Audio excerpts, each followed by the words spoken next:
In the Eastern Conference, without LeBron James, I don't want to say that the race to the conference finals and NBA finals is wide open, but it is certainly more open than it was the previous 8 seasons. And if we're going to talk about a favorite or two, let's look at the top of the standings.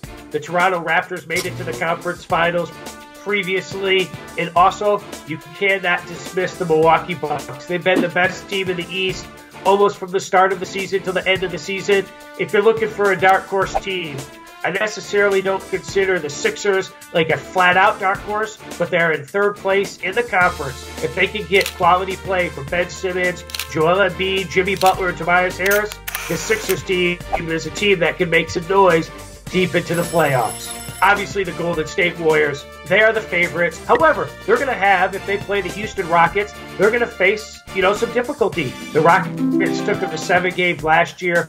The Rockets are a team that has the confidence to play with the Golden State Warriors. James Harden, like Giannis Antetokounmpo, is having an MVP-type season. But if you're looking for a couple dark horse teams that may go deeper into the playoffs in the West, take a look at the Portland Trail Blazers or the Utah Jazz. Both have had outstanding 50-win seasons. They have the ability to not only win a series, but a couple series and compete for that Western Conference championship.